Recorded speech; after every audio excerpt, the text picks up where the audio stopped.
लोग कहते हैं कि डर सिर्फ मन की उपज होती है और कुछ नहीं।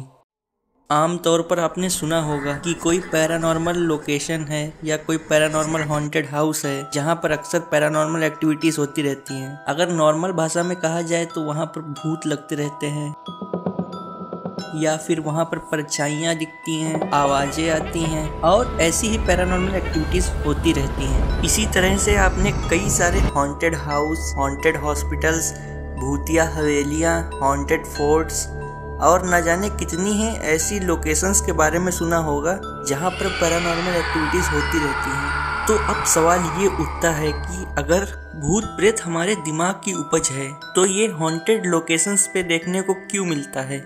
और दूसरी बात ये है कि ये सिर्फ उन्हीं इंसानों को दिखना चाहिए जिनके दिमाग की ये उपज है, लेकिन ऐसा नहीं होता है।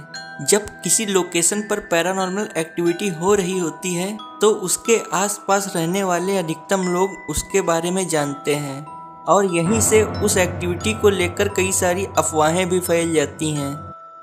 खैर, अफवाहें तो तथ्य से हटकर झूठ को बढ़ावा देने वाले किस्से होते हैं, जो एक सेकेंडरी फैक्ट है। लेकिन जो हमारा प्राइमरी फैक्ट है कि अगर किसी खौफनाक डरावनी लोकेशन के बारे में कई सारे किस्से और कहानियां फैली हुई हैं तो उसकी उपज कहां से हुई। ये सब एक दिमागी ख्याल होता है या वास्तविकता में भी ऐसा कुछ होता है। तो हेलो फ्रेंड्स, देर ना करते हुए वीडियो को लाइक करें, अपने दोस्तों और रिलेटिव्स के साथ शेयर करें और सब्सक्राइब करें हमारे चैनल ज्ञानी हट को।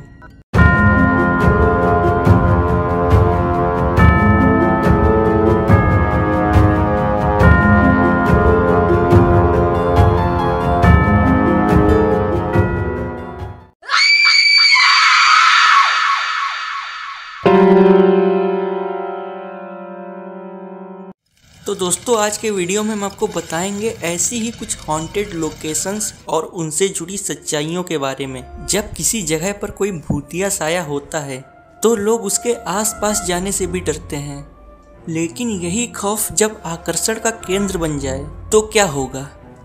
जी हाँ दोस्तों, हमारी पहली लोकेशन कुछ इसी तरीके की है, जिसका नाम है भानगढ़ का किला। ये दुनिया की सबसे डरावनी जगहों में से एक जगह है जहां पर आज तक न जाने कितनी ही पैरानॉर्मल घटनाओं के केस आ चुके हैं।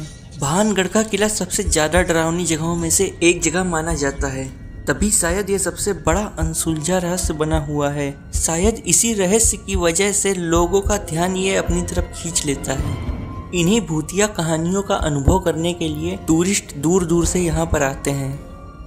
कुछ यहाँ से निराश होकर लौट जाते हैं तो कुछ इन्हीं कहानियों के रहस्य में डूब जाते हैं।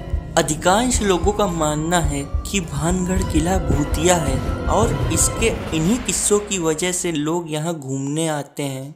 लेकिन सूर्यास्त के बाद किले में प्रवेश करना बहादुरी और बेवकूफ़ी का काम माना जाता है। जी हाँ दोस्तों, बहादुरी क्योंकि ये पैरानॉर्मल एक्टिविटीज का केंद्र है और बेवकूफ़ी इसलिए क्योंकि आर्कियोलॉजिकल सर्वे ऑफ इंडिया ने रात में यहाँ जाने पर बैन लगाया है। कई लोगों का कहना ये है कि कई सारे काली विद्या वाले तांत्रिक यहाँ पर रात में तंत्र मंत्र किया करते थे और आत्माओं को बुलाते थे, जिसकी वजह से यहाँ पर कई सारी आत्माओं का वास है और ये किला श्रापित भी है। अब इस बात में कितनी सच्चाई है ये तो यहाँ पर पैरानॉर्मल इन्वेस्टिगेशन करने के बाद ही पता चल सकता है। माना जाता है कि ये किला सम्राट माधो सिंह ने बनवाया था और ये किला जिसकी जमीन पर बना था वो एक महान तपस्वी गुरु बालूनाथ थे, जिनकी स्वीकृति प्राप्त होने के बाद ये किला बनवाया गया। उन्होंने इस किले को बनवाने के लिए एक शर्त रखी थी कि इस किले की परछाई उनके प्रार्थना स्थल पर नहीं पड़नी चाहिए, वरना घर में अनर्थ होगा। लेकिन माधो सिंह के महामंत्री ने इस बात का पालन नहीं किया और महल का निर्माण पूरा होने पर उसकी परछाइयां गुरु बालूनाथ के प्रार्थना स्थल पर पड़ने लगी, जिससे भानगढ़ शहर को गुरु बालूनाथ का श्राप लग गया और उसी दिन के बाद पूरा भानगढ़ शहर तहस नहस हो गया। उसके बाद यहाँ पर कभी कोई बस्ती नहीं बसाई जा सकी। आपको ये जानकर हैरानी होगी, लेकिन यहाँ पर जितने भी घर या इमारतें बनाई जाती हैं उन पर छत नहीं टिकती। जी हाँ, उनकी छतों में दरारें आ जाती हैं और वो टूट जाती हैं। आज भी गुरु बालूनाथ का तपस्या स्थल यहाँ पर खंडहर की अवस्था में देखा जा सकता है। वैज्ञानिक भानगढ़ की कहानियों को खारिज करते हैं, लेकिन गांव के लोग अभी भी इस किले को भूतिया मानते हैं। स्थानीय निवासियों का कहना है कि उन्होंने एक औरत के चिल्लाने, चूड़ियां तोड़ने और रोने की आवाजें सुनी हैं। साथ ही उनका कहना ये भी है कि इस किले से संगीत की आवाजें आती हैं और कभी उनको बड़ी बड़ी परछाइयां भी दिखाई देती हैं।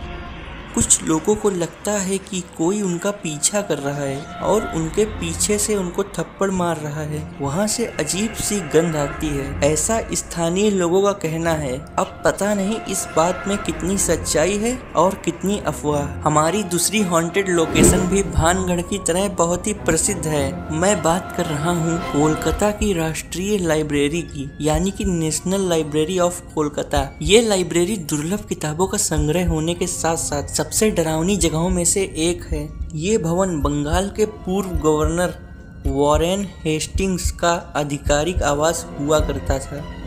इस पुस्तकालय की स्थापना 1948 में की गई थी। यहाँ लगभग 18 लाख पुस्तकों और दस्तावेजों का संग्रह है।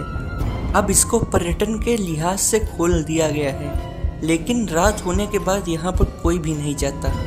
यहाँ के कई पाठकों का मानना है कि उन्होंने यहाँ अदृश्य साया दिखने का भी अनुभव किया है। इन सब बात को झुटलाने के लिए एक दिन यहाँ पर एक स्टूडेंट ने रात में रुकने का फैसला किया और वो बिना किसी को बताए रात में यहाँ पर रुक गया। उस दिन के बाद से आज तक उसका कुछ भी पता नहीं चला। ये सब घटनाएं लाइब्रेरी की पैरानॉर्मल एक्टिविटीज को दर्शाती हैं।